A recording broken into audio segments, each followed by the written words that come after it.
You ever wonder how many regrets you have because of someone's marketing? And when I say regrets from someone's marketing, this show does not count. Stay tuned for this one simple approach for how to break into New York's stand-up comedy scene. Mike Lemme went about it the hard way, so you don't have to. All I've been trying to do for the past 10 years is accomplish one very simple goal.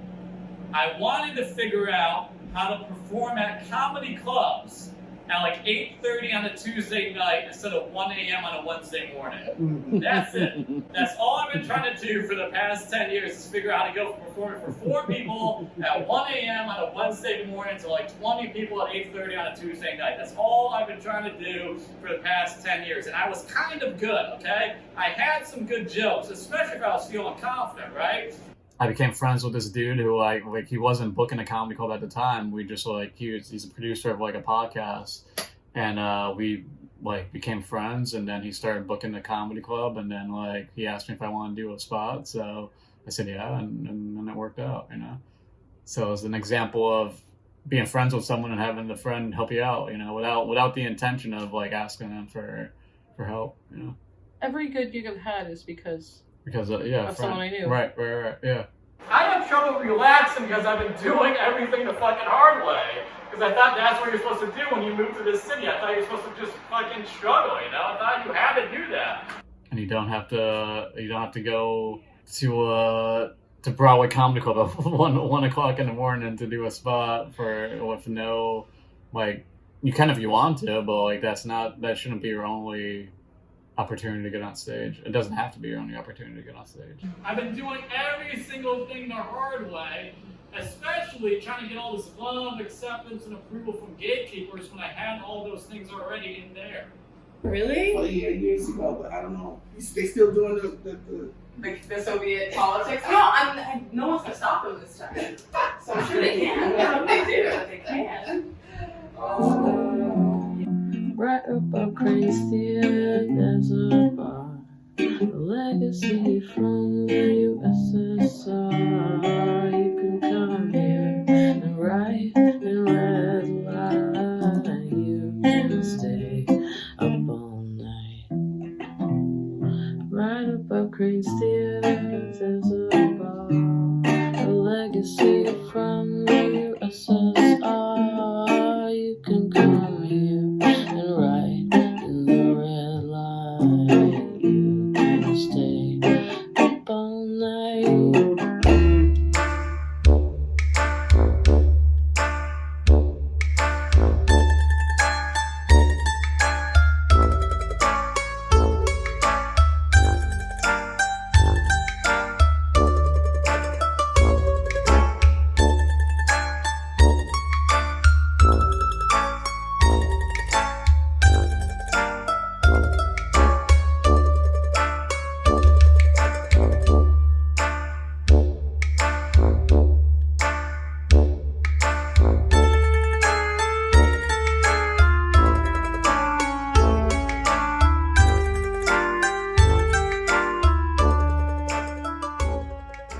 I must have said I'll figure it out at least 1 million times in there, okay? I said it more than I said I love you, more than I said I'm sorry, and in my defense, I figured some shit out, okay? I never figured out how to buy a chair, but I figured out how to pay my rent, I figured out how to pay my bills, or at least the ones I'm trying to pay, fuck you student loans. I figured out how to bake potatoes, that's pretty impressive. Like, all of this will change one day, but for now, I have figured out how to survive. How weird is this? Like, not even weird at all? Hey, I'm happy to be here. It was more just an outlet. The first time I did it in 8th grade, it went well, so I'm just like, I'll just keep doing it because it was a good way to deal with some, like, I had a very messed up childhood, so it was a good way to deal with the trauma from my childhood. Isn't that the classic explanation? Classic, yeah. And then what was the vision for New York before you got here? Like, what were you thinking would happen? Before I got here, so when I was a junior in college, I interned for Jimmy Fallon. So like my trajectory was I wanted to eventually become a writer for Fallon or write for SNL or something like that. And then I interned at Conan in Los Angeles the next year, and I actually got they wanted me to come out to interview for a job at Conan. like right after I graduated from college. So I thought my life was set. I bought a one-way ticket to Los Angeles. This was before Zoom, so I had to go there. Like I flew across the country to do this job interview at Conan because they asked when will you be in LA, and I'm like, I'll be there next week, you know. So I thought I was gonna. At first, I thought I'd work for Fallon, and when I got the interview at Conan, I thought I'd live in Los Angeles and work for Conan. I get to the job interview, and the first thing the head writer says to me is like, if you don't get this job, it'll probably be a blessing. So I was just in LA for a while and sleeping on my buddy's couch, and I had to call my dad to buy me a ticket back to Massachusetts. And then I got a job at American Eagle Outfitters in the Western Massachusetts Mall for a week.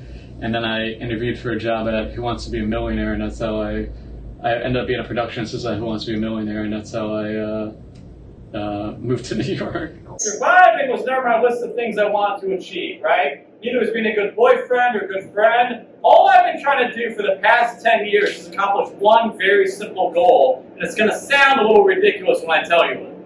You purposely did not buy an air conditioning unit, even though it's so notoriously unbearably hot and humid here in the summers. Right.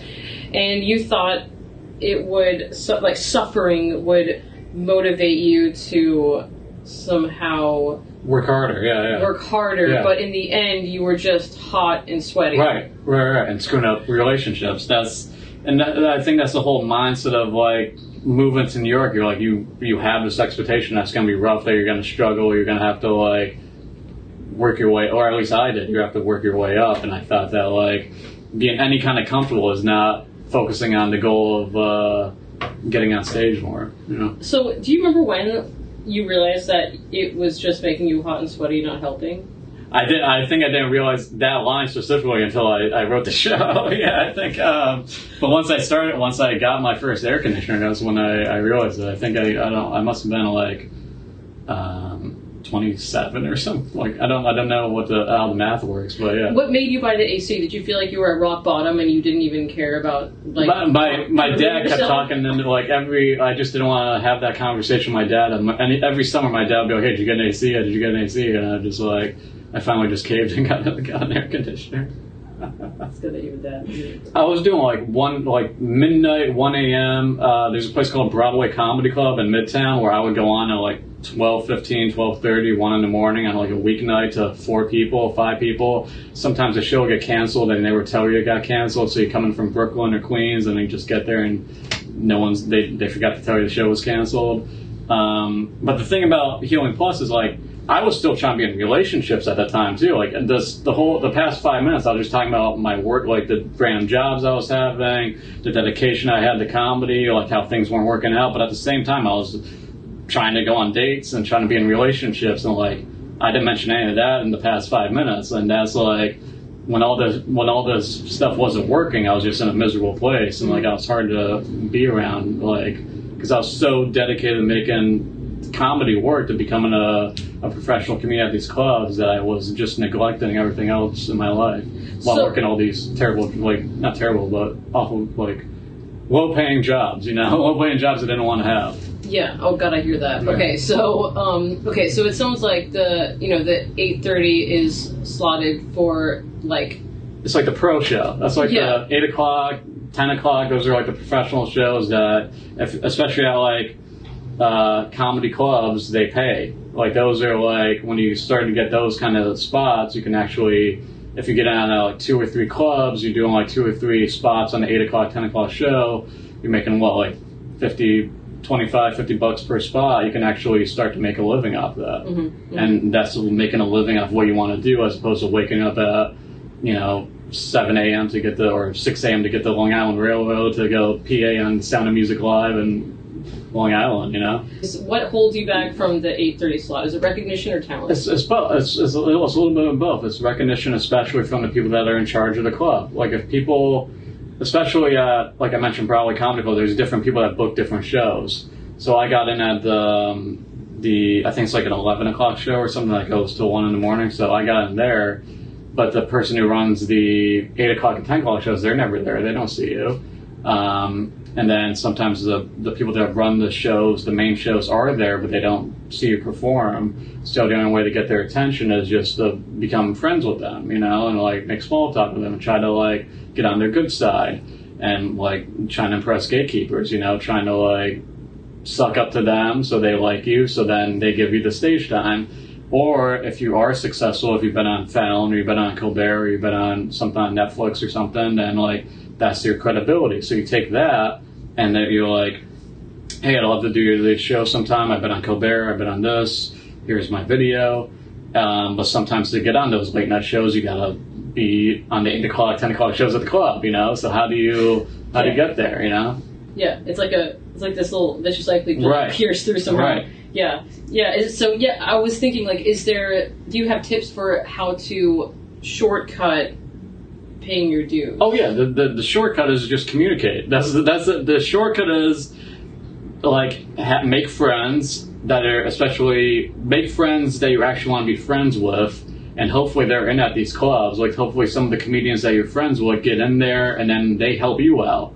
Like so maybe they would recommend you. They would recommend you, yeah. So if you're another way, another way to get into the clubs is like as if you know someone who's already in and they're friendly enough, they know you well enough that they'll vouch for you. Yeah. So I wasn't focused on that. I was focused on just trying to impress the person that runs it or trying to just figure it out. But it goes back to the whole, like, I wasn't paying attention to my relationships. I also wasn't focused on my friendships, which could have helped me so much more, especially the friendships with other comedians, you know. So did you have like a tunnel vision? Yeah. And you weren't being like creative with your strategy? It was all tunnel vision. Like I just wanted to make it work, and I couldn't figure out how to make it work when the answer was like right in front of me. I saw friends become like, I have friends that I started out with in New York like 10 years ago who are on, you know, they've been on Colbert, Fallon, a bunch of stuff on HBO. So like I see the process, and it really is just like kind of being nice to people and like seeing what happens. You know, like your friends are gonna help you out more than anyone else is gonna help you out. Okay. So now I'm trying to do that now. So I'm like the stuff I should have been doing 10 years ago, I'm doing now, like talking to comedians I like that are my friends, and like I know people that are vouch for me now, but I didn't know that 10 years ago, you know. I had a friend once who was telling me how to like jump into doing stand-up comedy, like if you wanted to, which was book the set, just book it, and then write the material, because now you're forced to come up with something. Have you ever done anything like that in order to play at like sort of places maybe you're nervous to do? Like the shows I was doing at the Kraine, like I booked those back in December or something, and I didn't have the show ready yet. So yeah, that's something I'll do, is like, yeah, having a deadline helps you so much. You booked Kraine before writing that? Yeah, well, I knew I wanted to write something, but I didn't have anything before I started writing it. No. So I think I had a concept of what I wanted, but I didn't start writing it until after I booked it. Yeah. Didn't you have another show that you were doing before this, also about your apartment? Yeah, I did this play called 50th and 4th, which was about during the pandemic. I did shows on Zoom from my old apartment, and it was just me talking to the camera for an hour, and that kind of changed my whole perspective on my career. So I just invited a bunch of people to watch on Zoom, and I did like a solo show every week for like I think that's 6 of them. Like every other week I did a Zoom show, and it was just me in my apartment talking to the camera, and that opened my eyes completely, because I wasn't trying to get on stage at a comedy club. I wasn't trying to just do a 5-minute set. I was like trying to fill like an hour in front of these friends of mine mostly, and that opened my eyes to being like focusing more on that kind of path of creating a career that way. Mm-hmm. But I did write a play a couple years ago called 50 and the 4th, which is about loosely inspired by the married couple I lived with from Craigslist, and it's about them like renting out their apartment to someone new. And even that was the most successful thing I did, like according to ticket sales, but it was a disaster because I worked with a director and we didn't get along. And it's terrible. And it was mostly my fault because I couldn't really. Well, you're terrible. It was just like it's better when I do it on my own, which is not good for trying to work your way up in a career. Right, because to be successful, you're supposed to include other people. You gotta include, yeah. I know a friend that just got into the Comedy Store, and like to get into the Comedy Cellar, you have to have like 3 people vouch for you. I think it's like 3 people vouch for you and 3 TV credits or whatever. Mm-hmm. And all of his TV credits came from friends of his that are already successful. Yeah. Yeah. Okay. So what was I gonna ask? Do you know Jocelyn Chia? That's not what I was. Yeah. She just got into the Comedy Cellar. She just got into the Comedy Cellar. Yeah. And she's super nice. She's super supportive. She's friendly and funny. There you go. Yeah. That's all. That's what you need. That's it. So I think I have all those things now, but I didn't have them like when I was just going crazy in my room. You know. So apartment culture seems to be like kind of a New York centric subject that everyone can relate to and is genuinely funny. The things that we deal with, like living in apartments unlike other cities. Is that something that you? Oh yeah. I know. Like everyone. There's certain things everyone can relate to. Like some of the most successful comedians always talk about their marriage or their kids. And like, I'm not married, I don't have kids, but it's like everyone at some point has had roommates. You know, either it's like a sibling or like they might not in your actual room, but in the same building, in the same apartment or whatever. And I got inspired to write that section of the show because like in one of my old apartments, I would constantly hear my roommate having sex, and I like just constantly, and it's just hear them like him and his girlfriend or whoever he was with like arguing too. So like the walls were so thin that I could actually hear them having conversations. And I'm like, I know I'm not the only one that can hear these kinds of things. And those are the roommates that inspired the Healing Plus stuff. Yeah, well, not the storyline of it, but just the fact you can hear them through the walls or whatever. There's the Kraine Theatre has a sister theater called Under St. Mark's. It's like a 50-seat black box theater down the street from the Kraine, and I rented that place out for 15 nights in 2016. I went into a ton of credit card debt, and that was my first time to like convincing myself I can put on my own shows, and because I found Under St. Mark's they do a festival every year called the Frigid Festival. I did that one year. I started running a monthly show there, and then I rented it out for 15 nights. And then that combined with these Zoom shows, combined with touring international, like I put on my own shows in different cities, and then the Healing Plus play kind of made me realize that I need to keep focusing on what I'm doing. So like I don't regret any of the struggle I had trying to get on stage when I first moved here, because now it kind of inspired me to do what I'm doing now. All my regrets come from like my personal life. Like I wish I would just like shut up and listen. Like that's pretty much every single regret I have is just from like bad hookups or bad relationships, and it's all because I had so much tunnel vision towards trying to like make this career happen that I just fucked up all these relationships, you know. So that's my regret. Like if anyone wants advice, it's like make friends and just be nice to like think of, like I say in the show, think about the people that like you, think about the people that you like, because that's those are the regrets that I have. Like all the regrets I have are relationship based. And I thought that was the right way to do it, because practice sells more coffee cups than chill out, make friends, and give us all their money. Do you think anyone can make it in comedy if they're funny, if they use this method of being nice and talking to people and just being fun? Like, do you think this is not that hard to break into? It's not. I have a friend named Carter Morgan. He's a funny comedian, and we did shows in Scotland together. And he was thinking about moving to New York, and he's the most social, outgoing, charismatic, funny dude. And I'm like, dude, if you move to New York, you're gonna start getting on every show, because like what happens is you go hang out at a show that a comedian runs, right? A comedian runs a bar show. Then you get to know that comedian. That comedian puts you on their bar show. Then like another comedian on a show might have their own show, and they put you on that show. And then all of a sudden you get the attention of the comedy clubs, or some like a comedian that's in the comedy clubs. Like, oh, you should give this guy an audition.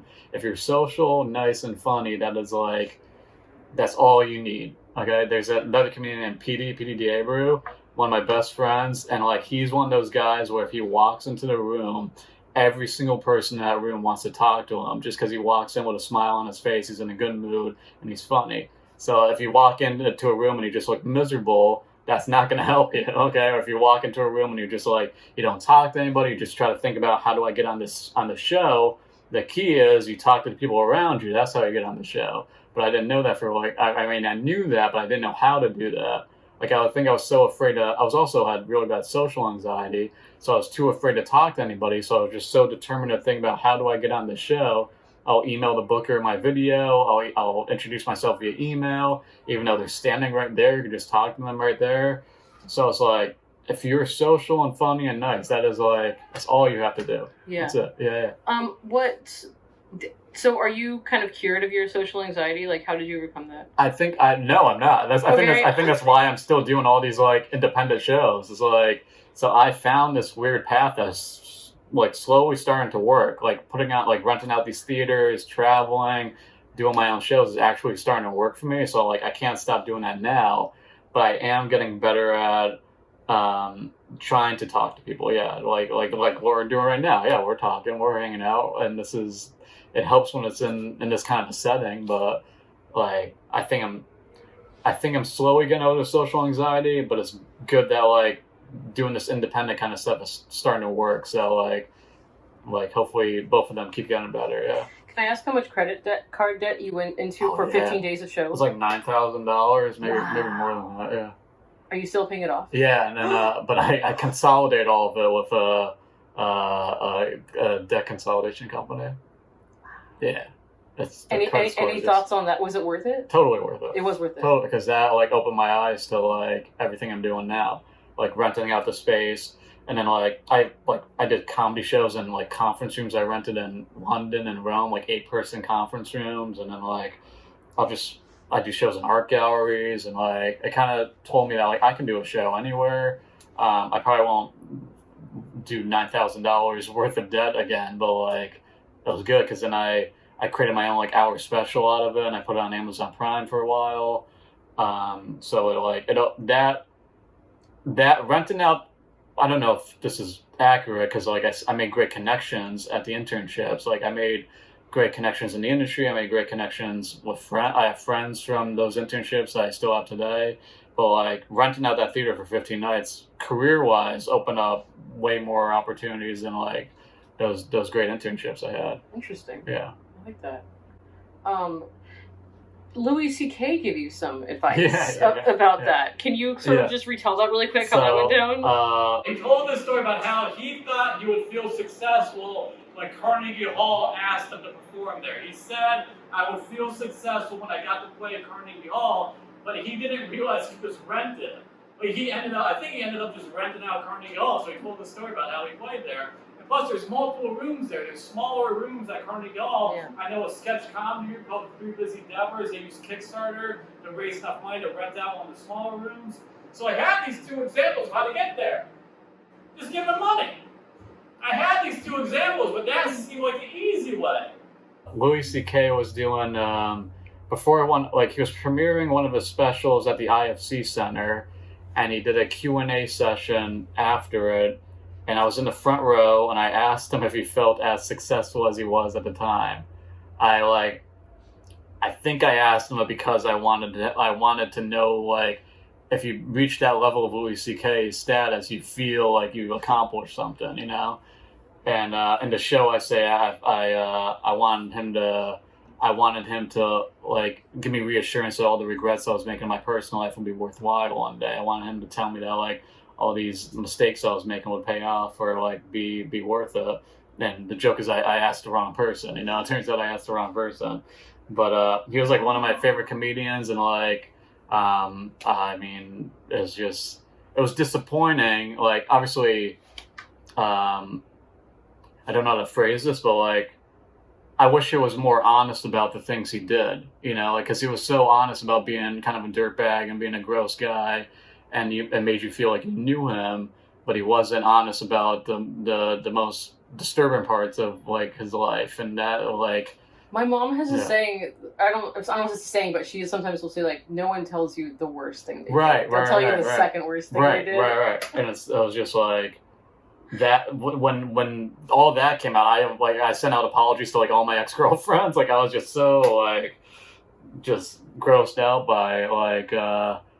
That opened my eyes more than the air conditioner thing did. That I was fucking things up. Like like when that New York Times article came out about him, I'm like, oh, like it was eye opening. Wait, what were you apologizing for? Just being a piece of shit, you know, okay. just like not being there in our relationship and like causing them to be like miserable just because I was miserable. Yeah. Wow. And yeah. But the main thing I was talking about was his was what he said about Carnegie Hall. Oh yeah, so we can cut all that. Yeah. No, I'm not gonna cut it. I'm just gonna use it. No, he said. So he said that like when he was coming up, one of the most successful things, a level of success that you could reach is like play at Carnegie Hall. That solidifies you as like a successful comedian. He wanted to play Carnegie Hall, and then he like asked his manager, like he was already successful. Like I don't know what year this was, but he asked his manager if he could play Carnegie Hall, and his manager said, "Yeah, but that'd be stupid because you can play Town Hall and it holds double. Like you could do 2 shows at Town Hall instead of 1 at Carnegie Hall." And like he didn't like he